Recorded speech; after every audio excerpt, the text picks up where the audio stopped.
Assalamualaikum warahmatullahi wabarakatuh. Mari kita bahas lagi soal PPG dalam jabatan tahun 2024 part yang ke-12. Mari kita mulai dari soal nomor 1. Manakah dari pernyataan di bawah ini yang bukan merupakan langkah-langkah pelaksanaan discovery learning? Apakah A. Stimulation atau pemberian rangsangan, B. Problem statement atau identifikasi masalah, C. Data collection atau pengumpulan data, D. Data processing atau pengolahan data, ataukah yang E, orientation? Nah, kira-kira jawabannya yang mana? Jangan lupa di like, di share, kita akan bahas. Jadi, langkah-langkah ya pelaksanaan discovery learning itu meliputi yang pertama stimulasi, yang kedua adalah problem statement, yang ketiga adalah data collection, dan yang terakhir adalah processing data atau data processing. Berarti yang tidak termasuk yang mana? Jawabannya adalah yang E. Nah, ini tidak termasuk ke dalam langkah-langkah pelaksanaan discovery learning. Kita lanjut ke soal nomor 2. Dalam suatu kegiatan pembelajaran bahasa Indonesia, peserta didik mencermati topik yang menarik dan berada dalam konteks lingkungan sekolahnya. Kemudian, mendata hal-hal yang perlu diketahui. Kemudian mencari dan mengumpulkan informasi melalui observasi, wawancara, dan telaah pustaka. Nah, ini maksudnya telaah pustaka ya teman-teman. Serta kemudian menuangkannya dalam laporan yang sudah disepakati. Setelah selesai, kemudian menyajikan secara lisan di depan kelas. Nah, pertanyaannya, pembelajaran menulis ini menggunakan pendekatan apa? Nah, ini juga berlaku untuk semua mata pelajaran ya, teman-teman. Apakah yang A, inquiry, B, scientific, C, discovery, D, berbasis proyek, atau E, berbasis masalah? Mari kita lihat pembahasannya, jangan lupa di like, di share. Jadi, pembelajaran menulis, nah ini salah satu contoh saja ya di pelajaran bahasa Indonesia, tapi juga bisa digunakan di pelajaran lain. Jadi pembelajaran menulis ini menggunakan pendekatan saintifik ya jawabannya ya. Karena apa? Karena di mana peserta didik mencermati topik yang menarik dan berada dalam konteks lingkungan sekolahnya sesuai dari soal tadi, kemudian melakukan pengumpulan data melalui observasi, nah ya wawancara dan juga telaah pustaka. Nah, itu setelahnya siswa menyajikan hasilnya ya secara lisan di depan kelas. Jadi jawabannya adalah yang B, yaitu scientific ya. Berarti jawabannya adalah yang B, yaitu scientific. Nah, sekali lagi ini berlaku untuk semua mata pelajaran. Kita lanjut soal nomor 3. Seorang guru ingin mendorong partisipasi aktif siswa dalam pembelajaran. Apa yang dapat dilakukan guru untuk mencapai tujuan ini? Nah, kira-kira jawabannya yang mana? Apakah yang A, menyampaikan materi dengan cara yang monoton tanpa interaksi siswa? Nah, ini pasti salah ya. Lalu B, menggunakan ceramah sebagai metode utama pembelajaran. Nah, ini juga kurang tepat karena siswa tidak aktif. C, membuat suasana kelas yang nyaman, inklusif, lalu mendorong siswa untuk berdiskusi dan juga berkolaborasi.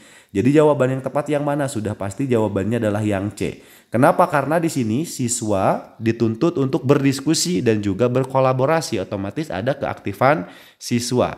Sedangkan yang D, memberikan tugas rumah yang panjang untuk mengisi waktu di luar kelas. Nah, ini juga salah. Kenapa? Karena kasus yang ditanyakan adalah di dalam kelas ya. Kita lanjut soal nomor 4. Guru yang stabil dan bertindak sesuai dengan norma hukum, bertindak sesuai dengan norma sosial, bangga sebagai guru dan memiliki konsistensi dalam bertindak sesuai dengan norma, menampilkan kemandirian dalam bertindak sebagai pendidik dan memiliki etos kerja sebagai guru merupakan, nah ini ciri guru yang menunjukkan apa? Ya, yang menunjukkan apa gitu kan, memiliki apa nih guru? Apakah yang A, kompetensi sosial, B, kompetensi pedagogi, C. Kompetensi profesional ataukah yang E. Kompetensi kepribadian? Sorry ya, yang D. Kompetensi kepribadian. Nah itu maksudnya kepribadian. Oke, kita lihat pembahasannya. Jadi guru yang menampilkan kemandirian dalam bertindak sebagai pendidik ya, dan juga memiliki etos kerja sebagai guru, lalu menunjukkan ya kompetensinya itu termasuk apa. Nah ini disebutnya adalah kompetensi kepribadian. Kenapa? Karena kan terlihat ya guru itu menampilkan kemandirian sebagai individu, otomatis berkaitan dengan kompetensi kepribadian. Jadi jawabannya yang mana? Jawabannya adalah yang D. Kita lanjut soal nomor 5. Berikut adalah salah satu tujuan pembelajaran bahasa Inggris. Nah sekali lagi ya teman-teman, ini hanya contoh aja. Di kelas 7 siswa dapat membandingkan struktur teks berupa teks berbentuk kartu ucapan secara benar dengan diskusi. Nah itu adalah soalnya. Lalu pertanyaannya apa? Berdasarkan tujuan tersebut, metode dan media yang tepat digunakan oleh guru apa gitu kan? Nah ini juga sama berlaku ya untuk guru apapun. Apakah A. Metode diskusi dan media PowerPoint, B. Metode diskusi dan juga kartu ucapan, C. Metode diskusi dan permainan kartu, D. Metode ceramah dan media PowerPoint. Nah ini pasti salah ya. E. Metode ceramah dan kartu ucapan juga salah.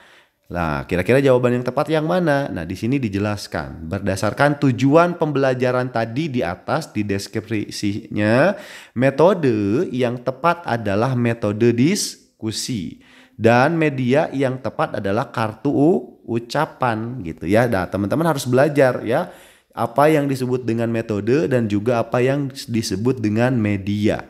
Kenapa? Karena ya berdasarkan ilustrasi tadi, siswa harus membandingkan struktur teks beberapa teks berbentuk kartu ucapan dengan diskusi. Otomatis jawabannya adalah yang B karena yang paling relevan dan sesuai dengan deskripsi di soal atau narasi di soal. Jadi jawabannya adalah yang B, menggunakan metode diskusi dan juga kartu ucapan. Oke, kita lanjut soal berikutnya. Manfaat penggunaan media pembelajaran adalah untuk apa? Nah, ini kita sebagai guru harus tahu kan. Apakah yang A, pengajaran akan lebih menarik perhatian siswa sehingga dapat menumbuhkan motivasi belajar ya. B, tujuan pengajaran akan lebih jelas maknanya sehingga dapat lebih dipahami oleh siswa.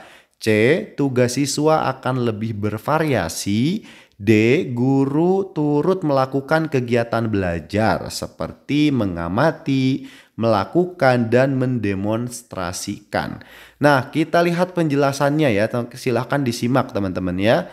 Nah, di dalam kegiatan pembelajaran tentu saja penggunaan ya media pembelajaran itu memberikan manfaat. Nah, di sini saya rangkum kurang lebih ada 4 manfaat. Yang pertama adalah pengajaran akan lebih menarik perhatian bagi siswa sehingga dapat menumbuhkan motivasi belajar. Nah, itu. Yang kedua, bahan pengajaran akan lebih jelas maknanya sehingga dapat lebih dipahami oleh siswa. Ya kan? Itu yang kedua. Lalu yang ketiga, metode mengajar akan lebih bervariasi karena kan adanya media, baik itu media audio ataupun audio visual.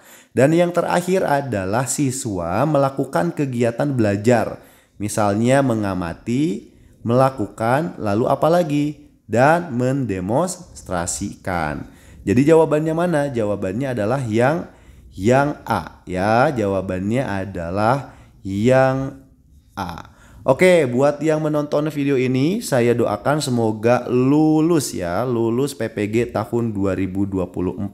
Kita akan bahas lagi soal berikutnya, jangan lupa di like, di share.